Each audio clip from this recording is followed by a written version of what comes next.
नमस्कार, मैं अनीता चौधरी और आप सभी का स्वागत है। देखिए, दिल्ली की जो है गरमाई हुई है। दिल्ली गरमाई हुई है क्योंकि चुनाव तो है ही, साथ में पार्लियामेंट चल रहा है। पार्लियामेंट में वक्फ बोर्ड को लेकर की चर्चाएं खूब आम हो गई हैं। वक्फ बोर्ड पर क्या बदलाव आने वाले हैं, उसको लेकर के सत्ता पक्ष और विपक्ष आमने सामने हैं। हमारे साथ जो बात कर रहे हैं वो शामुन काशमी जी हैं। शामुन काशमी जी हैं, माफ़ कीजिएगा। और ये उत्तराखंड मदरसा बोर्ड के चेयरपर्सन। इनसे बहुत सारी बातें करेंगे, यूसीसी पे भी बात करेंगे, वक्फ बोर्ड पर भी बात करेंगे, लेकिन सबसे पहले क्योंकि आप मदरसा बोर्ड के चेयरमैन हैं, मदरसा पे भी बात करेंगे। मदरसा से बात की शुरुआत करेंगे। उत्तराखंड में मदरसा को लेकर के कई कार्रवाइयाँ भी, कई नई चीज़ों को इंट्रोड्यूस भी किया गया।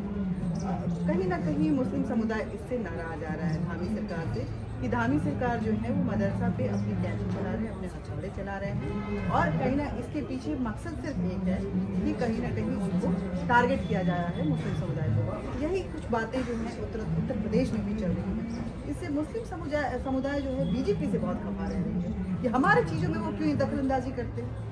हमारी अपनी सिस्टम है, हम उसके अकॉर्डिंगली चलेंगे। हमारा मदरसा है, हम उसको अपने तरीके से चलाएंगे। हमारे मज़हब है, उसकी अपनी परंपराएं हैं, अपने नियम हैं, हम उसको अपने तरीके से चलाएंगे। लेकिन कभी योगी आ जाते हैं, कभी धामी आ जाते हैं, मोदी जी तो बैठे हुए हैं और लगातार चीज़ों में बदलाव पे बदलाव। कभी ट्रिपल तलाक के नाम पे एक कानून आ जाता है, कभी वक्फ बोर्ड में बदलाव आता है, कभी यूसीसी लाया जाता है, और मदरसा बोर्ड पे तो हमेशा हथौड़े चल ही रहे हैं। नहीं, मैं आपका बहुत सबसे पहले तो हमारे दर्शकों को बताइए कि आप मदरसा बोर्ड के चेयरमैन हैं और हमारे प्लेटफॉर्म पे बैठे हैं, ये हमारे लिए गर्व की बात है। बहुत बहुत स्वागत है। मैं आपका स्वागत करता हूँ और आपका धन्यवाद। मैं पहले तो ये स्पष्ट करना चाहता हूँ कि मेरी बैकग्राउंड मदरसा है। मैं मदरसों के नशो व फराज को, उनकी ज़रूरतों को भली भांति समझता हूँ और बिल्कुल स्पष्ट करना चाहता हूँ कि उत्तराखंड राज्य की सरकार और माननीय प्रधानमंत्री श्री नरेंद्र मोदी जी के नेतृत्व में सेंटर की सरकार या उत्तर प्रदेश के अंदर योगी आदित्यनाथ जी की सरकार न ये मुसलमानों को टारगेट कर रही हैं, न मुसलमान उनके टारगेट पे हैं और न ही मदरसे उनके टारगेट। ट्रांसपेरेंसी, ईमानदारी ये मदरसों के अंदर होनी चाहिए। इसलिए होनी चाहिए कि जिस एजुकेशन को ये अपने मदरसों में उपलब्ध कराते हैं वो एजुकेशन एक ऐसे ईश्वर दूत मैसेंजर खुदा से जुड़ी हुई है जिनका पूरी दुनिया सम्मान करती है। कोई बड़े से बड़ा आज तक मुझे कोई ऐसा नहीं मिला कि जिसने हज़रत मोहम्मद साहब के बारे में ये कहा हो कि वो उनकी पर्सनालिटी पूरे विश्व को सुधारने के लिए नहीं थी। तो इसलिए एक तो मैं ये बिल्कुल स्पष्ट करना चाहता हूँ कि उत्तराखंड राज्य की सरकार, जहाँ मैं मदरसा बोर्ड का मैं चेयरमैन हूँ, माननीय मुख्यमंत्री श्री पुष्कर सिंह धामी जी एक ऐसे विकासशील, मानव प्रेमी और अत्यंत ऐसे एक स्वभाव के हैं कि वो किसी का दुख और दर्द ऐसा ही समझते हैं जिनका जैसा कि उनका अपना है। आपने देखा होगा कि टनल के अंदर जो मजदूर फंसे थे उनकी तो कोई पावर भी नहीं थी, उनकी कोई बैकग्राउंड भी नहीं थी। उन सबको सकुशल निकाला, करोड़ों अरबों रुपए खर्च किए गए, एक इंसान की जान ये तो उनका धर्म था ना, मदरसा पे क्यों चल रहा है? वही मैं आपसे कह रहा हूँ। ये तो उनकी मैं वही कहना चाह रहा हूँ। मदरसों का आधुनिकीकरण, मदरसों का कल्याण, ये भी उनकी ड्यूटी में है और वो अपनी ड्यूटी को भली भांति पूरा कर रहे हैं। हमने उनके दिशा निर्देश नहीं, बिल्कुल नहीं कर रहे हैं। वो असल में लोग ऐसा है कि मैं आपके जरिए से बात कहना चाह रहा हूँ कि उत्तराखंड मदरसों के अंदर पढ़ने वाले बच्चे, छात्र और छात्राएं, वो बहुत ही अच्छी एजुकेशन हासिल कर रहे हैं। और आपको ये बताना चाहता हूँ कि हमने आधुनिकीकरण के ज़रिए से, यानी वहाँ उनमें एनसीईआरटी को हमने लागू किया। अच्छा। और एनसीईआरटी पढ़ाने के बाद वो बच्चे लगभग 96% से ज़्यादा बच्चों ने अच्छा रिजल्ट दिया, पास हुए। अब आप ये बताइए कि वो मदरसों में पढ़ने वाले बच्चे जो सिर्फ धार्मिक एजुकेशन हासिल करते थे, आज वो एक मेन स्ट्रीम की एजुकेशन हासिल कर रहे हैं। वो कल इंजीनियर बनेंगे, डॉक्टर बनेंगे, आईएएस और आईपीएस बनेंगे। और आपने देखा होगा कि पिछले 11 सालों के अंदर जो चेंज आया है, 50 से ज़्यादा बच्चे हमारे यूपीएससी क्लियर कर रहे हैं। नीट में हमारी बच्ची आ रही हैं। नीट, अब वो लोग सब मेन स्ट्रीम से जुड़ करके वो भी राष्ट्र की सेवा करेंगे। आप ये बताइए कि ये इतने सारे कल्याणकारी कार्यों के बाद बगैर किसी भेदभाव के जहाँ सरकार कार्य कर रही हो, अगर आयुष्मान कार्ड पात्र हिंदू को मिलता है तो पात्र मुसलमान को भी मिलता है, पात्र सिख और ईसाई को मिलता है, और अगर शौचालय जो है वो गरीब हिंदू के यहाँ बनते हैं तो गरीब मुसलमान के यहाँ भी बनते हैं, इसी तरह से सिख और ईसाई के यहाँ भी बनते हैं। मैं ये बात कहना चाहता हूँ, जितनी भी जन कल्याणकारी योजनाएं हैं, किसी एक में कहीं भी कोई भेदभाव नहीं है, खाद्य सामग्री हो या मुद्रा लोन हो। आप ये बताइए, नहीं तारीफ नहीं, ये चीजें हैं। आपको पता है, आप तारीफ कर रहे हैं, आप बोल रहे हैं कि इंजीनियर बनेंगे, डॉक्टर बनेंगे, इतनी अच्छी अब आप बातें ये कर रहे हैं, हाँ। लेकिन मौलवी खफा है, तो आप क्या चाहते हैं कि वो इस बात से खफा है कि मुस्लिम बच्चे जो है आगे बढ़ेंगे तो हाँ, उनको कहीं ना कहीं या तो या उनकी दुकानदारी बंद हो जाएगी। नहीं, या तो वो समझ नहीं पा रहे हैं या उन्हें कोई वर्गला रहा है। मैं सीधे कहना चाहता हूँ कि वो आए और हमारे मदरसों का विजिट करें और हमारे बच्चों से बगैर हमारे साथ में जाए, आप जाएं, ठीक है। वो अवैध जो मदरसे होंगे वो बंद होंगे। अवैध अगर कोई मस्जिद, अवैध देखिए, पहले तो वैध और अवैध को समझ लीजिए। वैध वो है जो बिल्कुल लीगली हो, आपने अपने पैसे से खरीदा हो, उसके डॉक्यूमेंट्स पूरे हो, और अवैध वो है जो आपने सरकारी संपत्ति या किसी अदर्स की संपत्ति के ऊपर कब्जा करके आपने कोई भी ऐसा धार्मिक स्थल बना लिया हो। वो मैं समझता हूँ कि इस्लामिक एजुकेशन की रोशनी में वो तो स्वयं ही नहीं इसके लिए स्वीकार्य है कि उसमें आप नमाज पढ़ें, उसमें जाकर के आप कोई ऐसा क्रियाकलाप करें कि जो धार्मिक हो, इसलिए कि जो इस्लाम धर्म है। आपने बहुत बड़ी बात बोली है हाशमी साहब, क्योंकि आप बोल रहे हैं कि अवैध में न मस्जिद बन सकता है और ना ही वहाँ नमाज पढ़ी जा सकती है, मदरसे भी वहाँ पे गुनाह है। तो ऐसे में आपको लग रहा है कि कई मुस्लिम मौलानाएं जो हैं उनकी अपनी अपनी दुकानें चल रही हैं, किसी धर्म के नाम पे, वक्त के नाम पे जो जमीनों पे कब्जा हो रहा था वहाँ पे मस्जिदें भी बन रही थी, मदरसे भी बन रहे थे। इससे वो खफा है या प्रोग्रेस से खफा है या बीजेपी से एलर्जी है, इससे खफा है? अब उन्हें असल में जो सबसे बड़ा डर है, जो उन्हें खौफ सता रहा है, वो ये है कि मुसलमान एजुकेशन की तरफ आ रहा है। अच्छा, क्योंकि उन्हें जैसे जैसे मुस्लिम एजुकेट होगा वो इनकी ठेकेदारी प्रथा को नकारेगा, और वो नकार रहा है। अच्छा, जिस तरह से इन्होंने आरएसएस और बीजेपी से डरा करके, मुसलमानों को खौफजदा करके उनके ये मीडिएटर बने और कांग्रेस का वोट बैंक इन्होंने बनाया 60 साल के अंदर। मैं ये बात अनेकों जगह पे कह चुका हूँ। इतना शहर नहीं है, नहीं बिल्कुल, आपको मैं तो आंकड़े भी दूंगा आपको, और मैं कोई वैसे भी तथ्यों पर आधारित बात कर रहा हूँ। 60 साल के अंदर इतने दंगे हुए हैं कांग्रेस के जमाने के अंदर, आप कोई शहर नहीं बता सकते कि जहाँ दंगे ना हुए हों। लाखों मुसलमान, एक आंकड़े के मुताबिक 25 लाख से भी ज्यादा का आंकड़ा है जो मुसलमानों की हत्याओं का है, और एक किसी अधिकारी को कोई नुकसान नहीं हुआ, किसी को कोई सजा नहीं दी गई, चपरासी तक को भी सजा नहीं दी गई। अब ये क्या कहते हैं, मुसलमानों में जाके वर्गलाते हैं अपने मीडिएटरों के जरिए से कि आरएसएस दंगा कराती है, भाजपा दंगा कराती है। भाई मैं ये पूछना चाहता हूँ आपके माध्यम से कि मुरादाबाद के अंदर 80 के अंदर दंगा हुआ, वो शूट करने के, गोली चलाने के आदेश देने वाला क्या आरएसएस और बीजेपी का अधिकारी था? नहीं, वो कांग्रेस का था। कांग्रेस अपनी जिम्मेदारियों से हमेशा से उसने आरएसएस के ऊपर डाला। और आरएसएस के बारे में मैं सीधा मुसलमानों से कहना चाहता हूँ कि जो लोग पेड़ पौधों की हिफाजत करते हो, पशु पक्षियों की हिफाजत करते हो, फतवा जारी हो सकता है? नहीं, फतवा कैसे? नहीं, मैं आपको बता दूं, ऐसा नहीं है।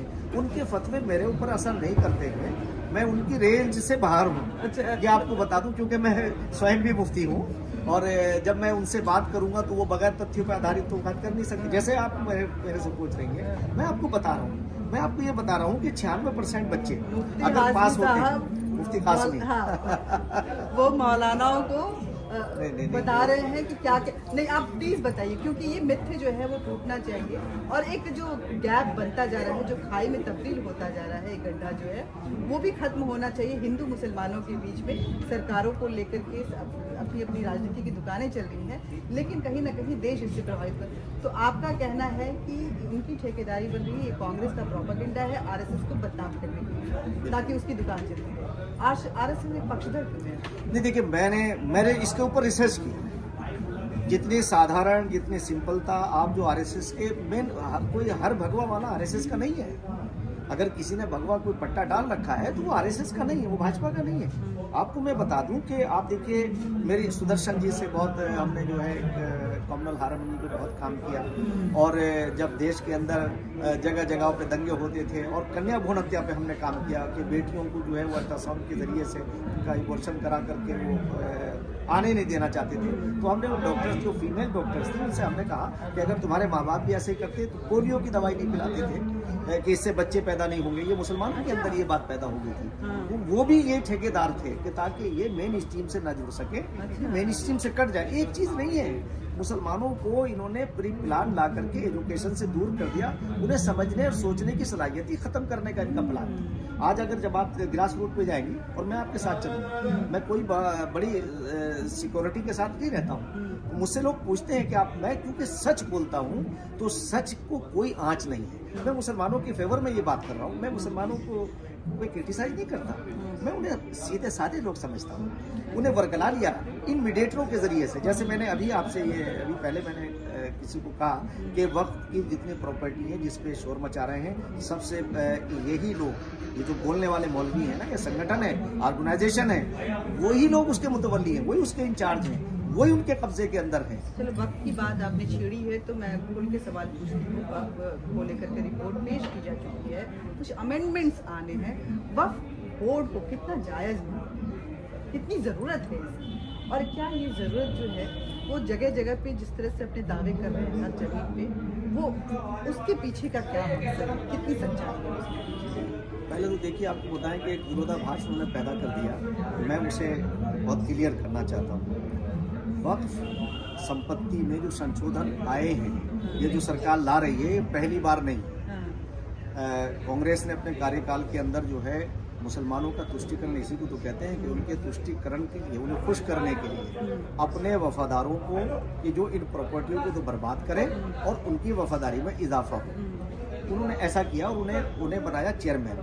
तो मैं सबसे पहले तो मैंने जेसीपी के चेयरमैन से भी ये बात की थी कि आप इसमें एक प्रावधान ये जोड़िए कि जो 60 साल के अंदर अब तक जो चेयरमैन रहे हैं, उनके पहले की संपत्ति और बोर्ड के चेयरमैन बनने की संपत्ति, उसमें कितना इजाफा हुआ और कितना उसे तुरंत किया गया, उनसे आप जो है कोशिश करिए कि उन पर कार्रवाई हो और उस संपत्ति से जो उन्होंने नाजायज फायदा उठाया है उसकी रिकवरी होनी चाहिए। ये, और मैं समझता हूँ कि आदरणीय प्रधानमंत्री श्री नरेंद्र मोदी जी के अंदर ये साहस है कि वो, और देखिए और बात तो ये साहस क्यों है, मैं आज आपको एक बहुत बड़ी बात आपसे कहना चाह रहा हूँ। ये साहस ये है कि हुकूमत तो अल्लाह की है, ईश्वर की, कहते हैं सत्ता तो ईश्वर की, मोदी जी भी कहते हैं सत्ता तो उसी की, ये तो अक्स है।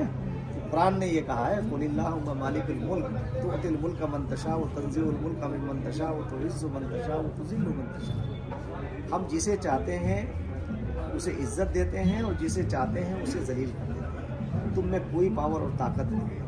तो आप बताइए, एक साधारण घर के अंदर पैदा होने वाला आज हमारा प्रधानमंत्री है, तो ये ईश्वरीय देन है। अगर आप ईश्वर के मंशा को नहीं समझ रहे हैं तो आप इस पे भी गलत ही कर रहे हैं। हम सब ईश्वर के तो बच्चे हैं। अच्छी बातें कर रहे हैं। कुरैशी साहब बोल रहे हैं कि वक्त पे कोई भी अगर हमला हुआ, उसको कुछ भी डिस्टर्ब किया गया तो हम ईंट से ईंट बजा देंगे। मैं आपको ये बता दूं, इस पे कोई हमला नहीं कर रहा है। मुसलमानों का हक छीना जा रहा है। नहीं, पहले तो मैं कहना चाहता हूँ कि मुसलमानों का हक नहीं छीना जा रहा है। उन्हें ईंट से ईंट बजाने की ज़रूरत नहीं है।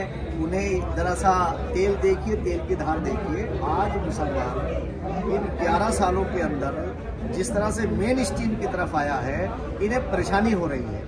मैं आपसे कहना चाहता हूं कि जो अभी आपने आरएसएस के बारे में जो आपने कहा था कि जिस वक्त हमारा आंदोलन चल रहा था, अन्ना हजारे के आंदोलन के कंट्रोवर्सी। तो उस वक्त हमसे पूछा कि भाई कांग्रेस ने एक और फार्मूला अपनाया था कि आरएसएस का नाम दिया कि इसकी बैक के ऊपर आरएसएस है। आज भी वरना हजारे जी के बारे में अनर्गल बातें कर देते हैं। मैं तो मुझसे पूछा लोगों ने, मीडिया के लोगों ने, कि आरएसएस और आप, मैंने कहा आरएसएस इस राष्ट्र का एक ऐसा संगठन है जो राष्ट्र को सर्वोपरि रखता है। आप मुझे एक उस समय मैंने बोला था, सारे मीडिया में मैंने ये बोला था, आज भी मैं उसे दोहरा रहा हूँ कि आपने मुसलमानों को सिर्फ डराया, उनसे उन्हें खौफजदा किया। सरकार आपकी दंगा आरएसएस करा रही है, सरकार आपके राज्य में एक और कानून आ गया है जो मुसलमानों के हक को पे अपनी पैर जो है वो अड़ा रहा है, यूसीसी। अब देखिए यूसीसी है, देखिए यूसीसी को कह रहे हैं लोग कि मुसलमानों के खिलाफ है, इस्लाम के खिलाफ है। बिल्कुल नहीं है। आप ये देखिए कि यूसीसी एक ऐसा कानून है जो सिमिलरिटी लाएगा। अभी मैं आपसे बताऊं कि 302 उस पर लगती है जो मर्डर कर, 307 अटेम्प्ट टू मर्डर। तो अब जब ये आप करेंगे नहीं तो आपको पुलिस पकड़ेगी। आपके सुधारने के लिए था कि महिलाओं को बराबरी मिले, सम्मान मिले, आपकी जनरेशन अच्छी हो। लड़ते लड़ते बच्चे पैदा होंगे तो वो क्या करेंगे, लड़ेंगे। तो जरा सा नमक ज्यादा हो गया, आपने तलाक करके आपने अपने बच्चों को आप सड़कों पे लिया। किसके बच्चे हैं? मोदी जी अगर इन पे ना सोचते तो उन्हें क्या इसकी जरूरत पड़ी थी? कहना भाई होने दो, इन्हें जाने दीजिए, इन्हें धरातल के अंदर। आप ये देखिए कि पिछली सरकारों के जो स्टेटमेंट हैं, मैं अगर उनके समय नहीं है कि राजीव गांधी ने अपने ज़माने में कहा कि भाई अगर ये नहीं मानते तो इन्हें जाने दीजिए, इन्हीं का तो मामला है। तो मुसलमानों का तुष्टीकरण इसी को कहते हैं कि खुश करने के लिए उनके सामानों का मामला हो और मामला हो तो ये सब चीज़ें करते रहें। तो इसलिए मैं ये कहना चाहता हूँ कि यूसीसी का मुसलमानों पर कोई भी असर नहीं पड़ेगा। आपकी पूजा पद्धति वैसी होंगी, आपके जो निकाह और आप जो आप तकफीन जो होती है, आपकी सारी प्रक्रियाएं वैसी होंगी। इसमें कोई वो नहीं। मैं माननीय मुख्यमंत्री श्री पुष्कर सिंह धामी जी का आभार प्रकट करता हूं कि उन्होंने तमाम महिलाओं को बराबरी में लाने के लिए और एक ऐसा सेकुलर कानून की जो पहल की है। मैं इसमें ये कहना चाहता हूँ, खासतौर से मुसलमानों से कहना चाहता हूँ, ये आपके खिलाफ नहीं है, ये आपको नियमित करने के लिए है, आपको सिद्धांतिक बनाने के लिए है। बल्कि अगर आप देखिए कि एक से ज्यादा शादी वो इस्लाम का अनिवार्य हिस्सा नहीं है। 3 तलाक अनर्गल, 3 तलाक करके अपने बच्चों को सड़क पे लाना, इस्लाम में नहीं, वो उसका प्रोसीजर बिल्कुल ये नहीं। उसका ये है कि अगर आप मान लीजिए पहली कि भाई कोई बात आपस में आप में नहीं जम पा रही है या आपस में कोई ऐसा दूरियां बढ़ रही हैं, तो उसका तरीका ये था कि आप पहले जो पहली जो माहवारी होती है, एमसी होती है, उसमें आप उसे तलाक दे दें। उसके वो पूरा प्रोसेस ये इस बिल में आया है वो। अच्छा है नहीं। अगर मैं ये कहूँ कि इन्होंने शरीयत के माने कानून के हैं असल में, जो इस्लामी कानून का इन्होंने नाजायज फायदा उठाया। अब आज इन्हें पाबंद होना पड़ेगा और वो ठेकेदारी प्रथा इनकी कमजोर होगी। किसी मौके पर मैं और आपको किसी और मौके पर मैं तफसील से आपसे बात करूंगा।